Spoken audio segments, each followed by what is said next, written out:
Oh, 1 power. So many 3-drops.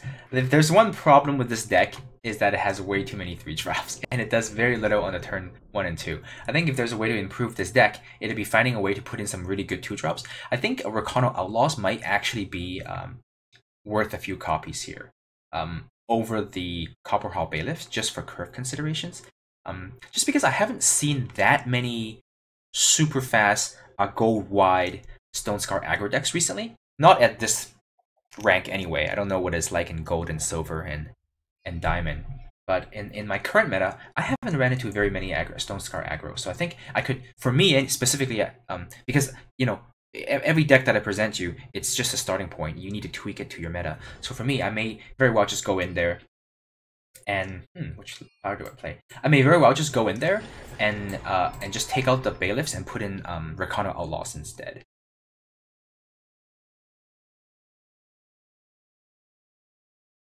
Yeah, I played like 10 games today, and there was 0 aggro decks in 10 games.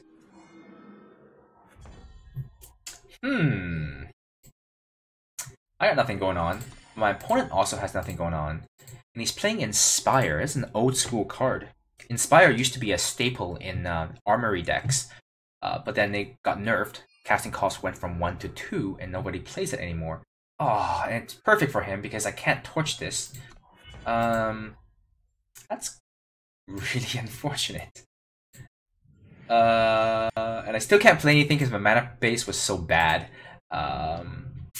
This is not good. And this is what I meant during the deck tech, where sometimes you just can't afford to play too many power that comes into play depleted.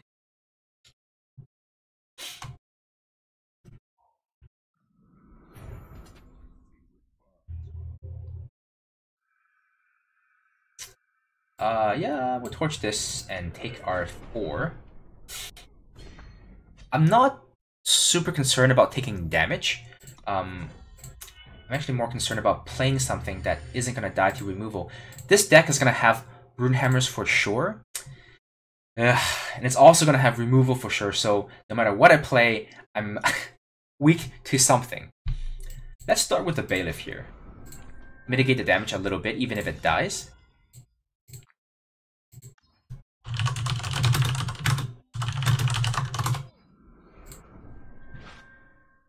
That's more than fine.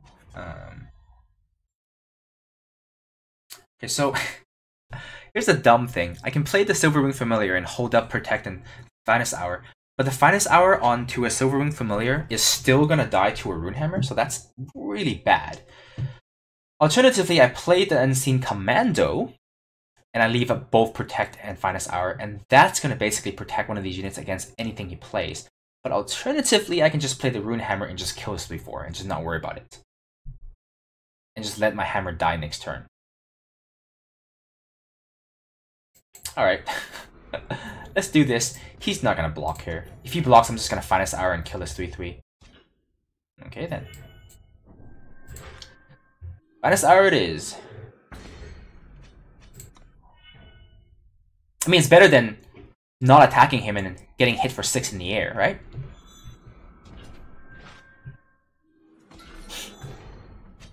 Okay. Oh, so he's holding it back. You see, he doesn't want to lose to the... That's too bad for you, my friend, because I'm killing you anyway.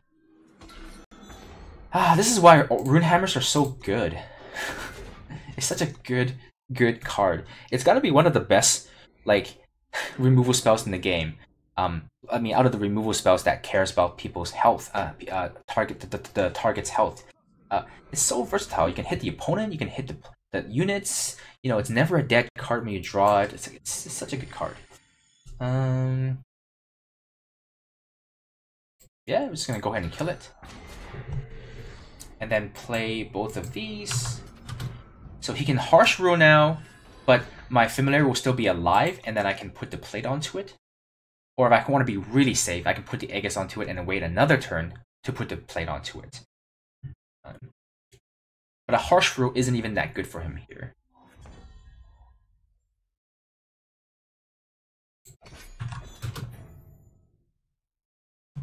Opponent's draw has not been fantastic. He's drawn 8 power, so he's definitely more flooded than I am. But he's drawn a lot of good cards, though. All of the cards he's drawn are good. So many Unseen Commandos and Enforcers, just like my deck.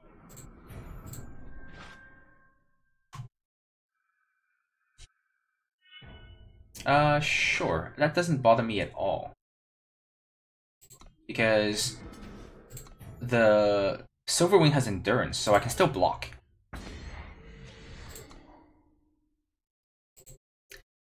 The Protect in this deck is for Tavards, not for 2/3s like this when he has nothing in play and nothing in hand.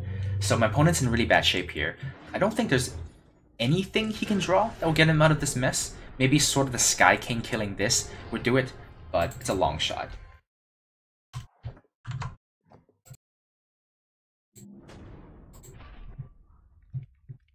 Luck Box! Alright, let's see how lucky he is. Easy redraw here. 1 power. It's also a fire, which is the worst. Thank God we have the Seek Power here. But unfortunately, we need 2 Justice for a lot of the key cards in our deck. So we're gonna have to naturally draw into... Oh, there we go.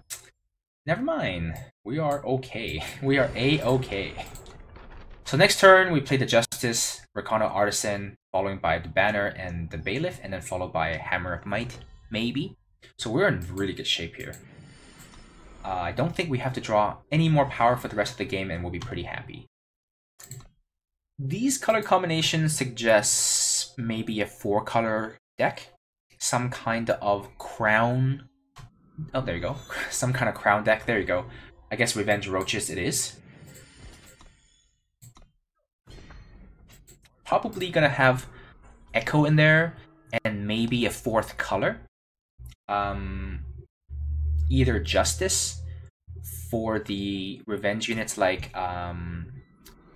Stonepowder Alchemist and Makdo, and Harsh Rule, or maybe Fire for torches, I guess. I don't know, but this seems fine. Let's play the Hammer of Might next turn so that it doesn't it's not exposed to removal spell. So let's just go ahead and burn that and swing in for 4. This deck goes way bigger than we do in the late game, so let's do this now. I don't want to risk him having a fast spell when I do it at the end of his turn. So when he's tapped out or depleted on his power, I'll give the Aegis. And because he doesn't play weapons in this deck, I think it's pretty safe.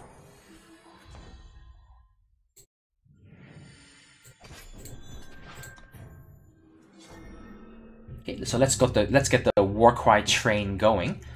The next unit is going to have +4/+4, maybe +5/+5 if I get to attack again. But oh no, it's unblockable. All right, so now I can't attack him anymore. Oh, maybe I can. Just trade my 5/6 for his 4/4. Yep, I'm gonna attack into him. He might want to keep his 4/4 unblockable because he might want it. Yeah, there you go. So we've baited my opponent into sacrificing that because he thinks the 4/4 is gonna get to live, but little that he knows, it doesn't get to live. I mean, it lives, but it's useless. So it's, you know, ha. Opponent's stuck on 3 power though, so it's not like he has a lot of options here. Wonder if he's missing a 4th color, or just, I mean, obviously he's missing power, but I'm wondering if he's also missing another color. 2,600 in Masters. I wonder how low it goes. This tells me that there's at least 2,600 Master level players in this month. So now he has to double block to kill this. So this is a free attack. Yep. So he takes 10, go to 4 here. He dies next turn to this regardless, because I have a Protect, and he doesn't know that. But no matter how he does the blocking here, he is gonna die next turn. I just don't know what he can draw to save him when I have Protect in my hand.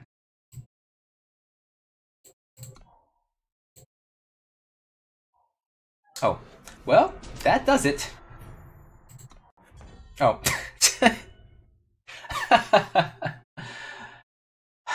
Well, I mean, I'm sorry.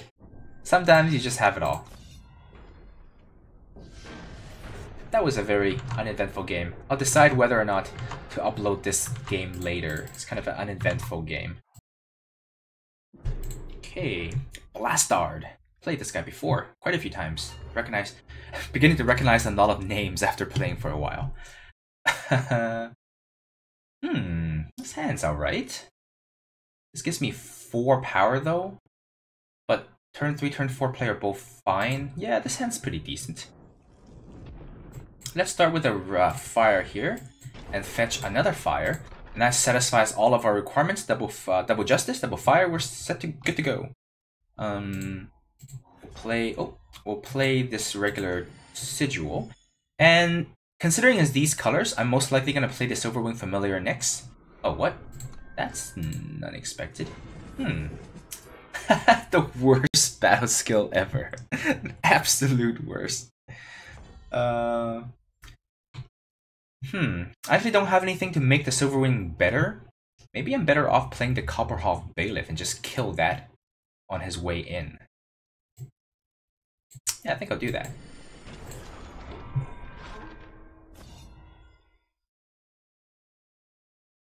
This looks like to be some kind of an aggressive Combre list with, you know, awakened students and stand-togethers.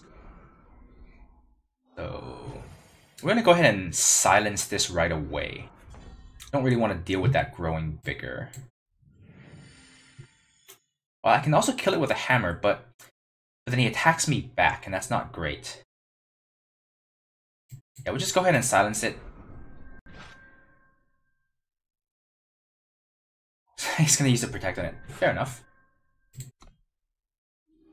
So that will become a 4/4 next turn, but we can still kill it with a hammer, so that's good. Unless, of course, he plays the power, does nothing, and keeps open a stand together, then we're in a little bit of trouble. Okay, so that is not the case.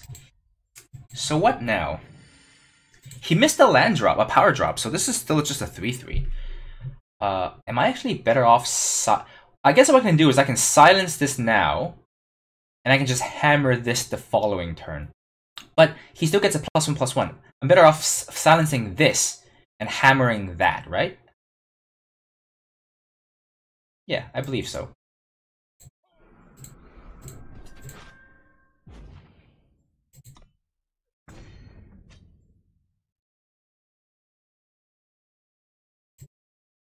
Yeah, that's fine.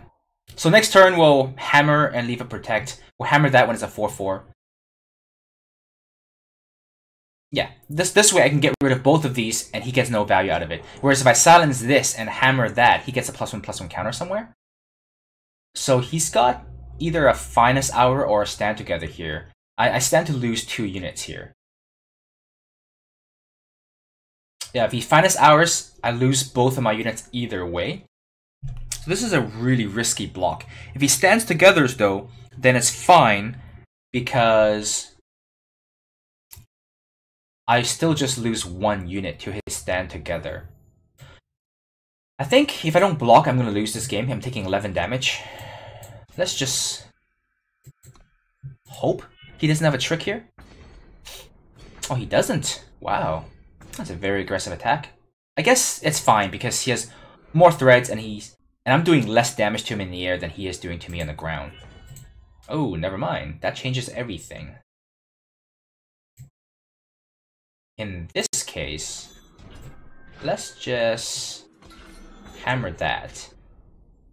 And on the following turn, I'll play the Silverwing Familiar, and then I'll slap the Deep Forge Plate onto the Familiar, and I think I'll be in pretty good shape at that point.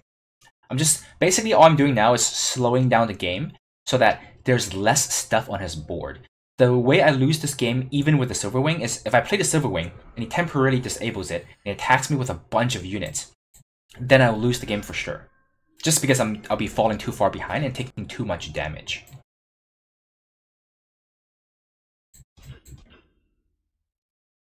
Yeah, this takes...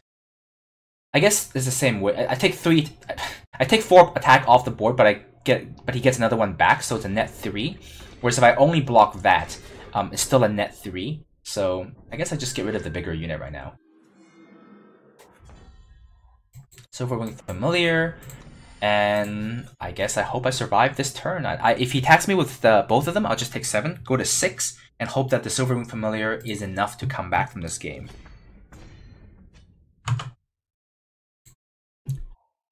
Oh no, Sandstorm Titan. Alright, let's see what I can do. I'll at least gain 6 life, and at the very least he can't attack me anymore, so that's always a good thing. But I still can't attack him. I need a way to get rid of the Sandstorm Titan. Normally I would save the Enforcers and the Vanquishes for... Oh no.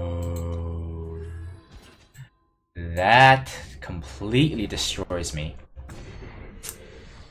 Uh-oh. I'm just gonna take it.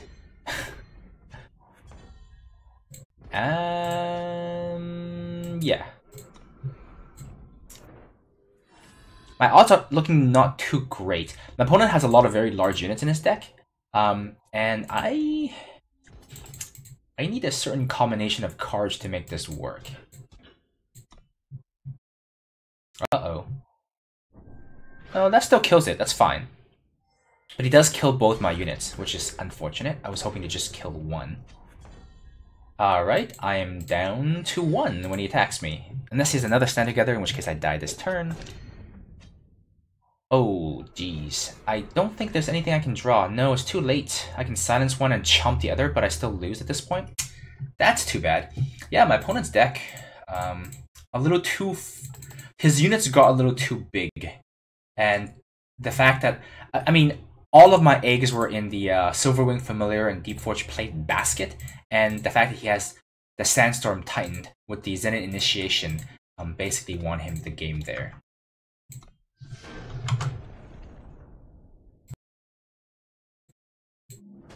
Let's see what we got. Wow, my rank. I haven't played Eternal for a couple of weeks, and I just played a few games yesterday. And I was at like 400 or so, I think, before I stopped playing, and it just natural decay. This hand is very slow, but then again, my deck is quite slow, so this is a pretty good card to have against aggro, and so is this. So this is a keepable hand. Yeah, just from the natural rank decay of more and more people playing Eternal, I think, and the ladder being a little bit more competitive, I've dropped 600, 700 ranks on just kind of naturally over the course of 2 weeks by just not playing. That's pretty crazy. I remember, 6 or 7 months ago when we played Eternal, you could be like at rank 50 and you stay there for like a week without it changing at all. In fact, sometimes you gain rank because the people ahead of you have lost games. Yeah, I got nothing going on, but my opponent also has nothing going on with a Skycrack list. I'm expecting to see a third color, yep. Still nothing. So this is some kind of blue armory deck. The problem with blue armory deck is that, well, it has weapons, and weapons can kill Silverwing Familiars. There's also no point in playing the Familiar right now because it's only a 1/1, and I have no weapon to put onto it. So I think I'm actually just going to go ahead and play the Artisan. This is by far the most expendable unit. In fact, I don't care at all if it dies. And it does force my opponent to do something, or he's just going to take 2 damage every turn. Yeah, there we go. Forced out a Lightning Storm, which is useless against every one of our other cards, so it's not a waste on his part. Alright, let's get some Warcry triggers out there. Decks like this probably do care about how big our units are. Okay. Although, I guess it cares because it wants it to be bigger, so it can be vanquished. So having a larger unit might not necessarily be a good thing against this deck. But eventually, though, with high enough health, you should be able to avoid it getting killed by a hammer or a Daisho, and that would be pretty good. Opponents continue to do nothing, but we are actually continuing to miss land drops, so that's really bad for us. We'll play out the Silverwing Familiar, because if we draw a power next turn, we can put the Hammer Might onto it, and a 5/5 is good enough to survive the Rune Hammer, and that's why I'm exposing it now. This way, if he harsh rules... Oh, no, he lightning storms. That's fine. Oh, he silences it. That's fine, too. Okay. Well, how unfortunate for us. We're stuck on power, which is kind of rare for this deck. All you need is... Well, and you only have a few cards on 5, but everything else is castable on 3 and 4. So now I lose both my units here, and he doesn't lose his hammer, his Daisho. That's fine. We'll just trade them. We'll trade 2 cards for his 1 card.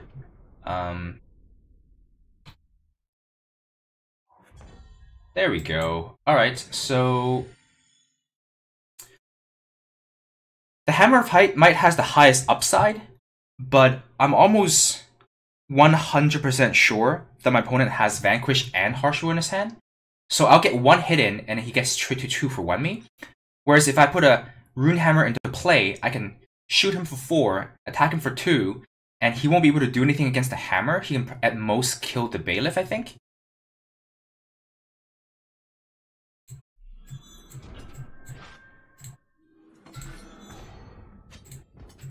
The worst case scenario is he plays a power and then he plays a Ikaria and attacks us and kills our hammer. And then we actually don't have a way to kill the Ikaria at all.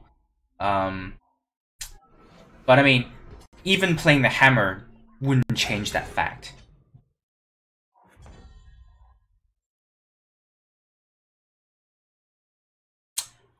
We could try and raise the Ikaria here, but once he has removal, like a Vanquish, then we have nothing on board after that. I think I'm actually okay doing it this way. I could have faked the attack. My opponent most likely won't block in fear of a trick, like a Finest Hour. But maybe I should have done it. Maybe I should have squeezed in 2 damage. He probably wouldn't have blocked. He's not afraid of Torch. He's only afraid of Finest Hour specifically. You know what? I should have attacked. I don't think my opponent would have blocked. He wouldn't have taken the risk. A deck like mine very well could have Finest Hour, and we do. Okay, so there's 1 Vanquish. And he's gonna use an... Oh, he has I see. He has a Alien's Choice, so he can kill this on the attack. I also can't beat that unless I put a weapon onto it.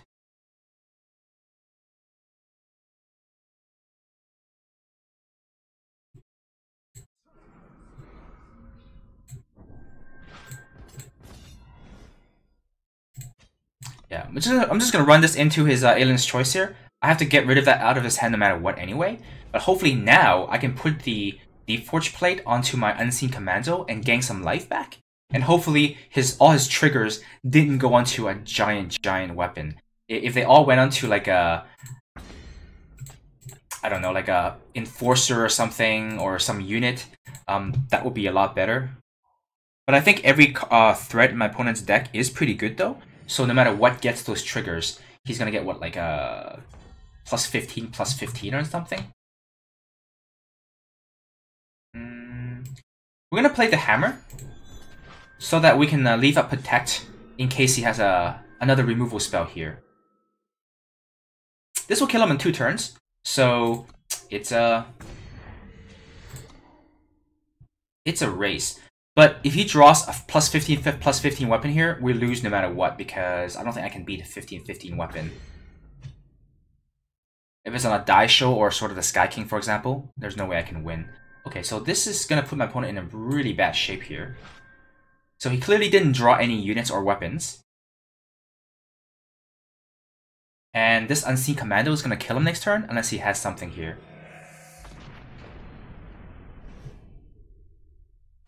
Oh, my opponent's pretty unlucky. He didn't draw into any relevant unit with those +20/+20 from his Ikaria. But then again, this deck runs very few units. And he didn't draw any of his like Strategize, or maybe just 1 or 2. I think he drew 1 copy of Wisdom of the Elders, if I remember correctly. So my opponent got a little unlucky. He didn't draw too well. Basically his deck, the reason why you play blue in an armory list like this, or I guess Ikaria blue, not so much armory, is that blue offers the best card filtering in the game. Between Strategize and Trailblaze, if you play it, and the Wisdom of the Elders, you go through your deck really quickly and find the cards that you want, and it really increases the consistency of your deck. But my opponent didn't actually draw very many of the blue spells that mattered. And then he was also really unlucky with his draw, where his +20/+20 didn't go anywhere. So I think my opponent got really unlucky in that game. Although we also got kind of unlucky getting stuck on 3 power for quite a few turns. If we had gotten our 4th or 5th power very early, I think we would have been putting him under a lot of pressure and possibly still win the game, even if his draws was a little bit better. So I guess we both got unlucky in that sense. But that was a pretty good game. Decadent Hammaster. Or Hamster, sorry. I can't read. Decadent Hamster. Does that mean it's tasty? Disturbing. That does mean that does mean delicious, doesn't it? That's very disturbing. I had hamsters when I was young. When I was like 9 years old, I bought one hamster. The pet store assures me that the hamster I bought was a male. I bought this hamster, and 2 months later, it gave birth to 10 babies. So it's not a male, okay?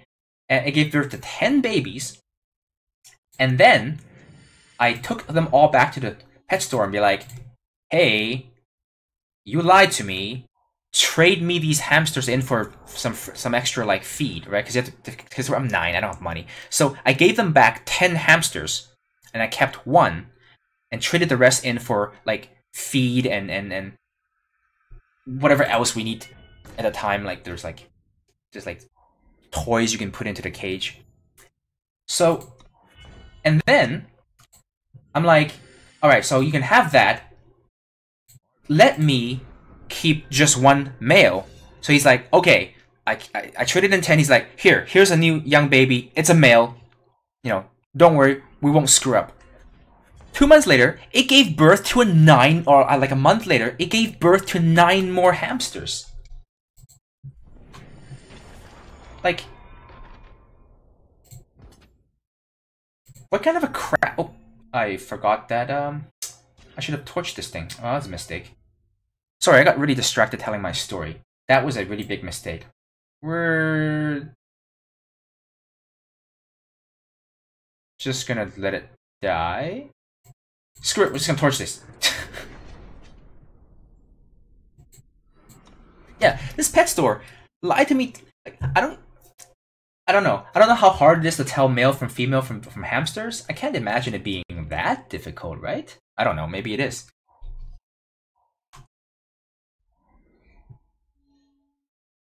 So anyway, when I got the next litter of 9, I gave all the hamsters back to the store and be like, that's it, I'm done.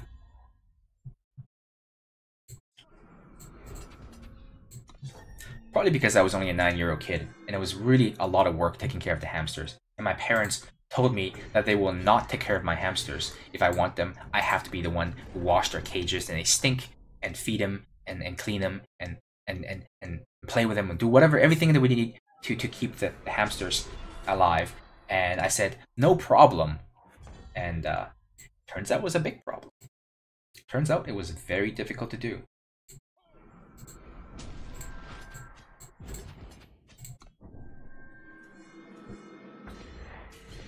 So anyway, let's focus back on the game here. My opponent's playing Zenin.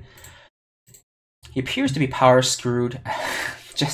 We've both been stuck on 4 power for a lot of turns. Oh no. That's actually really annoying. Oh no, never mind. Problem solved. I'm not going to be able to save this hammer, because if he attacks me with all his units, I can't stop the overwhelm unit anyway. I'm just gonna... My plan is to actually just kill him, so I'm not gonna worry about keeping my hammer alive or card advantage. I'm just gonna worry about doing damage. So I'm gonna maximize my damage output here. Oh, there's his 5th power. See what he can do with it. I mean, it's depleted, so he still has access to 4 power this turn. Oh, the killer, and it's gonna kill the 5/5 here, because that mitigates the most damage. No, I think that's a mistake. You need to kill the 5/5. Yep. Yep. I will take 5. Wait a minute. In this case, maybe I don't take 5 because I can keep my hammer around. No, I take 5. This 2-3 is more useful than a hammer.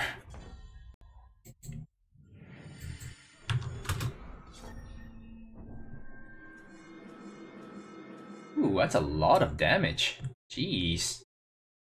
That's 9 damage right there. So he goes to 2, he dies to basically a torch. Or basically, he needs to kill 3 flying units or he loses.